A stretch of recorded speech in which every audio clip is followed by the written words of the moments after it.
मुख्तलिफ तरीके से थे, उनको इवन के विद इन पार्टीज डिवाइड कर दिया।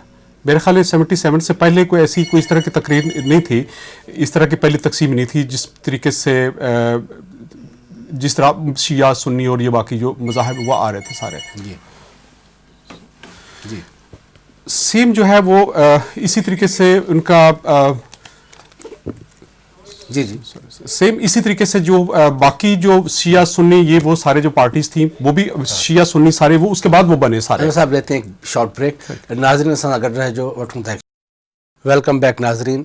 अंदर साहब आप बात कर रहे थे मजहब इंतहा पसंदी के हवाले से। जी एग्जैक्टली सूरत हाल ये जब पॉलिटिकल पार्टीज़ को बैन कर दिया गया तो उस वक्त हमारे ज़ियाउल हक साहब को कोई अल्टरनेट सलूशन चाहिए था कि किस तरीके से वो अपने हम नवाब बनाए, और उस वक्त उसने फिर मजहबी पार्टियों को अपने साथ में लाया और साथ इवन के मजहबी पार्टियों में भी मुख्तलिफ ग्रुप बन गए।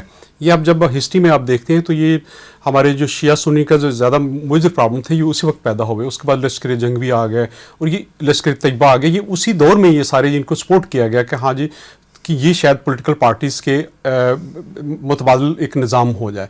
लेकिन उनका ये हुआ कि साथ ही उसी वक्त इसका क्या बेनिफिट था जनरल ज़िया को सर उसको वो पॉलिटिकल पार्टीज़ को ख़त्म करें और इन मिलिटेंट्स ग्रुप को पैट्रोनाइज करें, इसकी क्या वजूहत थी? सर क्योंकि पॉलिटिकल पार्टीज उसको पता था उस वक्त भी कि अभी भी वो जब भी इलेक्शन कराएगा तो पॉलिटिकल फोर्सेस आएंगी तो उसको आउट कर देंगी। और जिस तरह पीपीपी उस वक्त पीपीपी से उसने वो गवर्नमेंट छीनी थी, या उस वक्त वोटर बैंक जो है वो फिर भी पीपीपी के साथ था।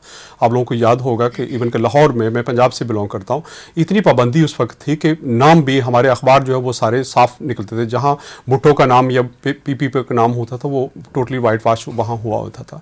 लाहौर में 86 में गालबन पहली दफ़ा इवन के गैर जमाती इंतखाबात भी कराए। उस वक्त 84 या 85 की बात है।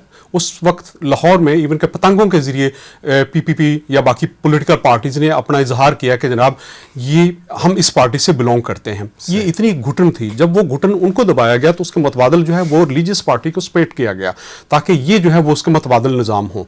अब उसका ये हुआ कि उनको इवन के फंडिंग भी की गई और साहब बेडली उस वक्त क्योंकि वन मैन शो था, जब भी वन मैन शो होता है डिक्टेटरशिप जब होती है उस डिक्टेटर को जो भी बाहर की कोई कुव्वत अगर बताती है तो वो फौरन उनकी सपोर्ट करता है, उसके पास और कोई ऑप्शन नहीं होते। उसका ये होता है कि मैं अपनी हुकूमत बचाऊंगा।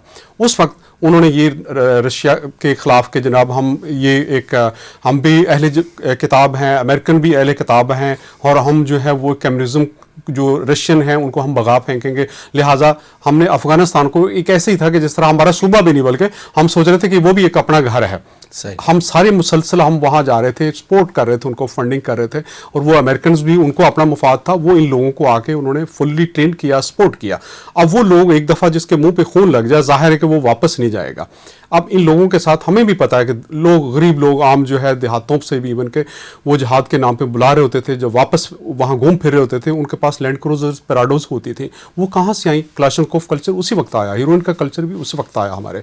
अब एक दफ़ा जब हम आगे बढ़ गए और उसके बाद फिर इवन का हमारा सिलेबस भी चेंज कर दिया गया। हमारा सिलेबस तो सेकुलर या हमारी जो कायद आज़म मोहम्मद अली जिन्ना का जो उसके जो 1947 11 अगस्त 1947 को जो उसने दस्तूर असम्बली में तकरीर की थी उस तकरीर को भी काफ़ी अर्सा तक छुपाए रखा गया कौम से कि जी ये तो है नहीं, पार्टी नहीं है। आखिर में वो अभी भी वो हमारी नेशनल असम्बली की ज़ीनत है, उसमें भी मेंशन है कि जनाब ये इस जो पाकिस्तान है ये सबका है, इसमें सारे मज़ाहब के लोग होंगे।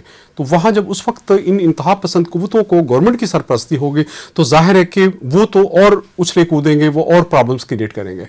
अफ़गानिस्तान के साथ जो किया अब वो हम भुगत रहे हैं। अभी हम पहले उनके ऊपर हम प्रॉब्लम्स क्लियर कर रहे थे, अब वो वापस हमें पे बैक हो रहा है। तो आप क्या तजवीज़ करेंगे इस ये जो इंतहा पसंदी है और ये जो शिद्दत पसंदी है इसको कैसे ख़त्म किया जाए? सर उसका ये है कि पॉलिटिकल पार्टीज़ को स्ट्रॉन्ग किया जाए। अभी भी हम आए दिन मीडिया में सुन रहे होते हैं कि हमारी पॉलिटिकल पार्टीज़ को डिस्टेबलाइज किया जाता है। जब पॉलिटिकल पार्टीज़ जो है वो लोगों के पास प्लेटफॉर्म होगा जहां अपनी बात कर सकेंगे। मुझे कई दफ़ा बड़ी खुशी होती है, कराची में सुन्नी तारीख या बाकी जो है वो कहते हैं हम पॉलिटिकल पार्टी अब हो रहे हैं, यानी कि मजहबी जमात से हट के वो पॉलिटिकल पार्टी। अच्छी बात है, पॉलिटिकल फोर्सेस में आए लोग और अपनी बात मनाने के लिए वो लड़ाई झगड़ा जो क्लाशनकोफ कल्चर उससे बाहर निकले, डायलॉग के थ्रू आए।